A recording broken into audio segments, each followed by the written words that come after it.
Hello, Ms. Ruchi Sharma and Ms. Devank. First of all, I congratulate you on securing such a good All India ranks in CLAT PG 2020. That is All India rank 44 for Ruchi and 139 for Devank. So, heartiest congratulations to you both. And I thank you for coming here and sharing your feedbacks for with these two upcoming law aspirants who will be writing this examination. So there are certain set of questions which I will be putting forward turn by turn from both of you, and you need to answer the same. And these questions are general questions only. So first of all, Ruchi, how do you feel after securing such a good rank in the examination? So I was expecting a RAM between 1 to 100, like not even like 1 to 50, but I was assuming that I would be in top hundreds at least. But then to see that I was in the top 50 was something overwhelming for me.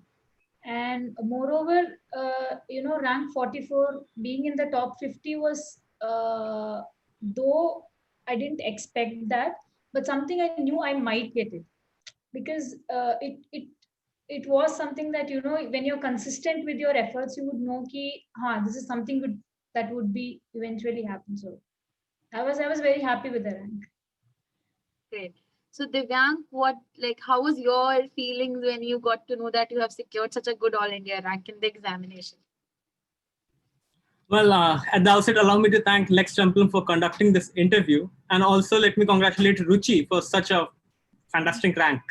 Thank you. Ma'am, I was ecstatic because I did not expect such a good rank at that point of time, scoring 51 marks at that point of time, and I was expecting around 500 rank.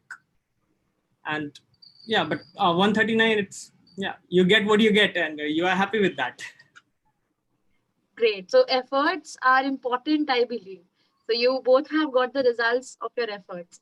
So my next question is from you, Divyank. What was the mantra of success you adopted in securing such a good rank? Like what was the secret mantra you had? It's Devang, and there was no secret mantra. No worries. There's no secret mantra as such, and of course, Ruchi will agree on all the toppers interview that you have done. One thing is consistent, that you have to be hardworking, definitely, but you have to be smart as well in your studies. Because I was the one who did not start from December or January. My preparation started since May last around, when actually CLAT got postponed. And when Nishit Desai actually rejected me because I was not from NLU. So I decided that I have to go to NLU this time. And that's what, there should be a fire, you say, right? There should be fire burning inside you, that you have to be consistent with your efforts at that moment. And that's what motivated me to go for it and give all that I can. Great. So Ruchi, what was your mantra of success? So the only mantra of success I could say is you have to be consistent no matter what, and you have to be open to the fact that things would not always be like you want it to be. So you have to be open ki there are chances that you might get in, there are chances that you might not get in, or that anything was possible when NLAT came, or meanwhile when the exam was postponed so many times. So I basically graduated in 2019, and I was practicing at the Madras High Court for the time being. And after like March 24th, when officially the lockdown happened, I decided that this is the right time for me to go on with my CLAT PG, which was already there in my list. And I was not expecting ki, I would come in the top 50s or anything. So I kept it open to me that it's something I was supposed to do, and I would give my best to it. So, and you have to be consistent. No matter ki, it got postponed so many times, and ki anything is possible. When NLAT asks you question from bureaucracy laws and rule of law as a jurisprudence question there, so you had to be open about everything. Like you can't be like no, this is not something I prepared for. Nobody was prepared for anything that happened in all the due course we saw. So it's consistency, it's your hard work, and it's at the end of the day how you're enjoying the process. You don't see the end result. You don't see ki, you will pass or you will fail. It's only the process. If you're enjoying the process, and all the small wins would matter a lot. To me, when there was each and every Lex Templum mock that was conducted, for me, each and every mock was a kind of a a point for me. that if I got a good score in the Lex Templum mock, it was a small win for me, eventually leading to the bigger win which I am today. So it was very important that, I score well in Lex Templum mock itself. So the process of, at that point of time, I didn't think, I should score well in CLAT. All my goal was to score well in Lex Templum mocks. So I think, that's the process. So if you are going for the small wins, eventually you will get the big win. So that's what. So you have to enjoy your process. As long as you enjoy the process, I don't think the result is going to be bad. So yeah, that's. Indeed, Ruchi, I agree with you that short-term goals help you to, aim the big long-term goal. Great. Okay, so Devank, what was your strategy while preparing for the exam? Like, what major focus you had? At first, at the outset, we have to see the syllabus, what they're asking you. For example, if you have to see the sample paper, though CLAT was different from the sample paper that they gave, you see that landmark judgments and recent judgments. And then there was Lex Templum mocks, which really help you. Most of the questions you know, but then there will be some questions that you are not, okay, from where did this come from? And you have to just go on with the flow, and you have to see, okay, what you don't know, what you know, and you have to prepare accordingly. For me, I prepared a timetable. For example, a daily Excel sheet I prepared. What all did I study today? What all I have to do tomorrow? By the end of the day, you must know that what you have to do tomorrow as well. For example, if you have to see Indore Development Authority case, that's a very lengthy judgment. So some people may offer to, let's cut it into summary and let's be done with it. But if you have to know the inside of it and how Lex Templum actually asks the questions from, then you will know that you have to read the judgment thoroughly. So that's one strategy. And second would be, you have to keep your phone away. You definitely have to keep your phone away and distractions away from it. So, for example, friends calling, etc. You have to make some sacrifices for the greater good. Great. Okay, Ruchi, what was your strategy while preparing? So I basically started with covering the Bar Acts first. So it was Constitution Law Bar Act, it was Contracts Bar Act, and IPC evidence. And I was preparing for IELTS, but after a point I thought I can't travel on two boats and have to select only one. And that's where I decided it's better to go for CLAT PG, because I have been in the habit of reading judgments since a year now. Because once I started practicing, I was reading a lot of judgments as a part of my litigation and practicing thing during that time. So first I did cover the Bar Act, because you can't neglect fact, even if you're not giving IELTS or if you're not giving any other exam and you're just sticking to CLAT PG, which is judgment based, you have to still go with the Bar Acts. You have to complete your Bar Acts. You have to read any guide, maybe AKJN or something, any guide, no matter how it's going to help you or not, you have to read that guide thoroughly. And then I covered all the judgments between 2018 to 2020. And then from 2017, Puttaswamy's case was the one case I covered, along with a citation which was asked, which is something that, most won't think about, from where is the citation being asked of a judgment. But I think it was not something, a shock, because case Puttaswamy's case is something which is like huge landmark. From 2017 onwards, it has been quoted in like almost every judgment, keeps on quoting the case. So therefore, it was something very natural for them to ask. Because and also I think in upcoming CLAT PG exams there would be questions where citation would be asked, but it won't be like something which is totally unrelated. Maybe next time it would be Keshwan and Bharti. So it's evident that every law student knows it's 24th April 1973. So something like that. So nobody has to be shocked about the fact that citations might be asked next year. So I have to start mugging up all the citations. It's not mugging up all the citations. It's just the ones you need to pick, those ones you like, which you think are really important for this exam.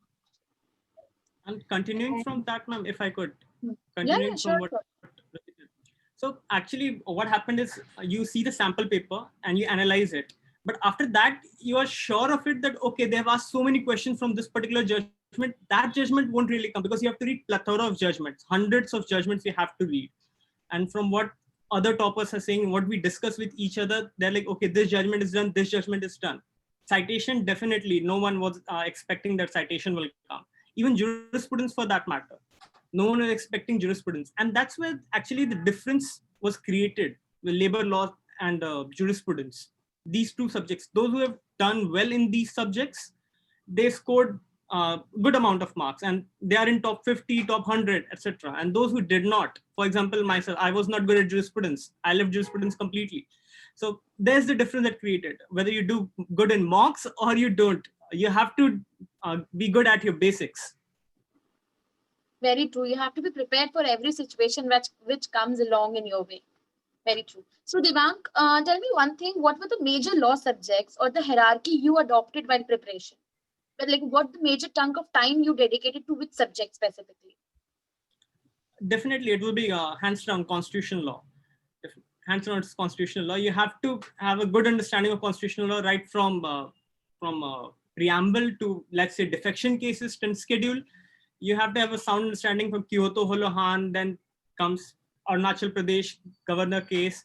You have to have a sound understanding of defection, especially because there are so many cases in defection as well. And recent developments, for example, then comes Prashant Bhushan case. You have to have, a legal knowledge and, let's say, current affairs. That's one part. And the second would be that you have to consistently revise your mocks. Whatever mocks you have given, you have to revise them because that's the basic. And whatever judgment you are doing, don't just leave it out there. Revise it weekly, daily. For example, if you want to be motivated enough, if you are not feeling motivated enough or you want to get motivated, don't call your friends or don't go here and there. It's just watch some YouTube channel. For example, Dr. Siddharth Arora is there from Unacademy. Watch him, great motivation. Or if you're really bored, you don't have to study continuously for 18 or 20 hours a day. You just have to give at an average 8 hours to 10 hours per day of your just 24 hours. Out of 24 hours, you have to dedicate 8 to 10 hours. And if you're doing that, it's just fine. You will do just fine. Great. Okay. So Ruchi, tell me what was your priorities in all major law subjects, like hierarchical wise, what you preferred more studying, dedicating more time to? So this time my strategy, I actually thought I would go subject wise, and then I started with constitutional law, and then I moved on to jurisprudence. And because personally I like the subject jurisprudence, and that's why I thought I'll just keep on reading it, and I continued reading jurisprudence. Apart from the fact I was practicing in tax laws and labor laws. So because of that, that came to a great help to me, because that 1 year practice in those laws actually helped me a lot in answering few questions that made me, gain maybe five marks or 6 marks extra, making me come to top 50. So apart from that, I didn't go subject wise, I went case laws wise. Now, if we look at cases which had both constitution and some other subject attached to it. Now, considering the COVID situation, the Alimenta case where, there was contract also and there was force majeure clause and everything. So it was only more on, reading 32 and 56 from the Contract Act and other important definitions plus the case law. And once you read those case laws, it was very evident that you would also know the provisions also, because the case laws are, they cover all the important aspects of the particular subject matter. So I went more on case law wise. So I tried to track down cases of constitutional law which are really important. I tracked down cases of administration law which were very important. I tracked down cases, and if you see the CLAT PG paper, it was mostly where there was incidental touch of constitutional law in each and every question. So therefore, constitutional law and jurisprudence is something one cannot leave behind and think of cracking CLAT PG. So it was important that you read. Also, after covering the bare acts, you need to ensure that you go judgment wise, plus you ensure the subject wise you cover those judgments properly. So it was not the covering a subject, it was covering the major landmark cases that have made changes to the subject itself. So that's the main thing I went for. I went for totally for the cases. I read 100 plus cases. I used to highlight those cases and read every day. And I think that has made the change. Not to forget, you must make your own notes for last minute revision. Definitely, that's a must. Handwritten notes help a lot of time. as compared to the Last book? one. Yeah, so I started my preparation in the month of August. So I didn't have time to write handwritten notes. So I used to take print. I used to highlight. I used to take printouts, and then I used to again highlight and read. So yeah, but handwritten notes are a must. Like you make key points of things, and that's a must. Correct. Okay, Devang, coming to you, tell me, what is the ideal time according to you for preparing the exam for a student who wants to secure a very decent and good rank in this examination? It again depends on person to person. For example, what Ruchi just said, that she started her preparation in August, and the exam was what, end September, so probably 2 months time, and it was good enough for her. She scored 50 plus, and for me, let's say I started in June, so June, July, August, around 3 months time I gave to CLAT PG.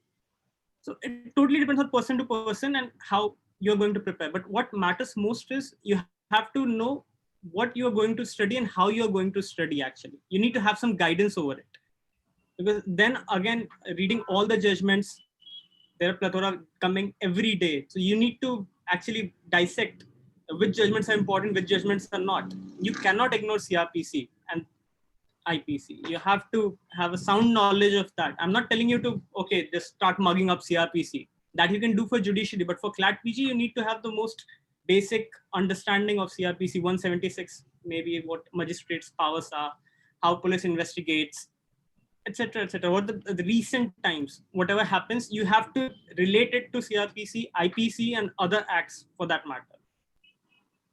True, very true. So, Ruchi, how did Lex Templum help you in your preparation journey? What was the contribution of Lex Templum? See, so I was preparing from April. I meant in August, I took the printouts of whatever I was highlighting in my laptop. I don't think you can crack it in like 2 months. I actually studied for 5 months or so. And as far as Lex Templum mocks are concerned, they were like great help to me. So it is very important that when you're giving mocks, you should not just give the mock and just leave it like, okay, fine, I'm just giving this mock, and I can give it at any time, I can give it wherever I want to sit and give. No, so you have to ensure that you have a particular spot. Like it should be like an actual exam, not you can't just lie down and just start giving that mock or anything at any time you want. So I gave the mock at specific times only. When it was 2 to 4, if the exam is at 2 to 4, I ensured that I follow that cycle, so that tomorrow when I'm giving that exam, I don't panic between that time cycle. So usually between 2 to 4, I think people just have a nap, or maybe they watch videos at that time. But for me, that time was something where I was giving mocks. So I specifically, even Lex Templum mocks, after giving it once, I kept on giving the same mock again and again. I knew the answers to the questions, but it was not enough. So I got the revision package and I kept on giving the mocks again and again. So there were 4 or 5 chances. I actually gave all 5 times. So it was I think it was only because of Lex Templum mocks that I was able to solve the questions within the time frame. So if if I was not giving these Templum mocks, I don't think I would be have finished the question paper, before time. Like I finished like 5 minutes before, and I was able to, go through that. What I have left as a marked for review, I should take that out because it will be left unanswered, and they won't mark me for that. So I was able to check that in the last 5 minutes. It's all because I was giving these mocks very seriously, and because of that, it's because of Lex Templum that I was able to finish the actual exam on time. It was very important that you finish the exam on time so that you don't panic till the last minute where the sheet just goes randomly out and they said your response has been recorded.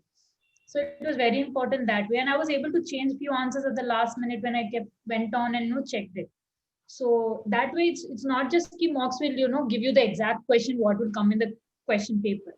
So mocks just build you overall. They just give you how you're going to attend the exam. You shouldn't panic at that point of time. You won't have any stress while giving the exam, and so on. So it's the time frame that is more important by giving these mocks. That's what it is.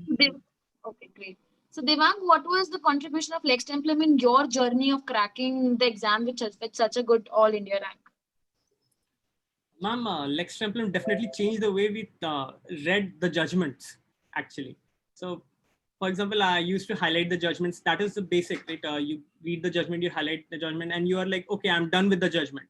But when you're tested on that judgment, especially the anticipatory bail case, where the part was deemed bail, the question was of deemed bail, and you're like, okay, that much focus you have to be on the judgment, and you have to, even tiny details matter. They're like, okay, if they are asking this question, then even CLAT can ask some other tiny details of the judgment. So Lex Templum totally changed the game altogether for how we are pursuing the judgment and how you have to read it. Though CLAT PG was totally on a different scale altogether, what was expected. But definitely, if you are not giving mocks, and as Ruchi said, it really helped you grasp the time. For example, first mock I gave, I ran out of time. Okay, 2 hours was not enough for that. And gradually I understood, okay, 1.5 hour, 1 hour is also enough if you know the answers very well. And you need to know which answer to leave and which answer to attempt first. But definitely, there comes Lex Templum's role.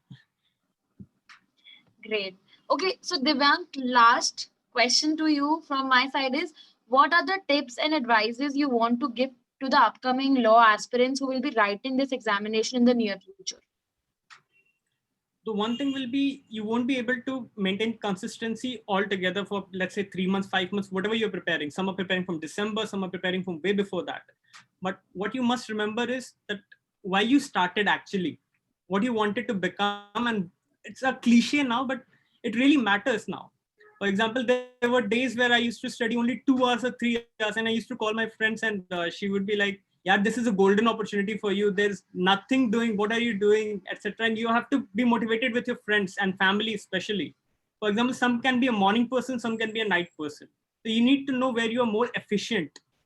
I used to wake up at, let's say, 6 and study till 9. That was one slot. And some people, my friends, some people were an afternoon person. They used to wake up at 11, 12, and then also they did well. So it just depends on person to person. And you don't have to give up. You never give up. That's the attitude that you should have. Never give up. Great. So Ruchi, what are your advices and tips to the upcoming law aspirants for the examination? So you cover your basics, step 1. So after covering your basics, it's really important that, it's not necessary that you just read 8 hours a day or 9 hours a day. If you're starting, it's maybe in this month, if you're starting it, then I think you have a lot of time as of now. And since there's subjective again, so since now we have a subjective question involved, therefore it's very important for them to practice the writing part also, because you could score a lot of marks in the subjective part as well. If, considering the change in the pattern, if it was the earlier MCQ pattern, maybe you could concentrate on the MCQs more and then leave the subjective part to maybe 1 or 2 things. But then since even the subjective and the MCQs this time are entirely, challenging in both ways, you have to prepare for both simultaneously and very well. So that is one thing very important. And another thing is, please do choose what, only if you're not, it's not just that you are 50% sure and you will answer the question. Only if you're 100% sure, please answer the question. Because I personally, I was scoring 69. And from 69, I fell to 57, which is like a huge thing for me. I fell by 11 marks. So that is because I ended up in negatives. So I was naive enough to, just go by and think, I'll just answer these, maybe sahi ho jaya, and all those things. But don't make that mistake. That's one thing I have learned, that you don't answer unless and until you're 100% sure. Do not take that risk, because that is going to cause, like, even a 1 mark is a huge thing now. So that's all I would like to say. Stay consistent, enjoy the process. That's all. Enjoy your process and you will eventually end up with a good score. In the end, I would like to add to that, take it lightly. You don't have to be very serious with your studies. Okay, if studies only study, you don't have to only study. Take some entertainment, take some form of YouTube or whatever TV shows you watch, or interact with your friends and other peers. You have to, my family, definitely my sister, I would like to give special thanks to my sister for that, and my friends, of course, for that. Great. Thank you so much, Divyank and Ruchi, for sparing your time and coming here and sharing your insights and knowledge with the upcoming law aspirants. This would help them a lot in their preparation journey. I congratulate you once again and wish you all the best for your future endeavors. And thank you on behalf of the entire team of Lex Templum again. And thank you so much. Thank you so much, ma'am, for your time. Thank you so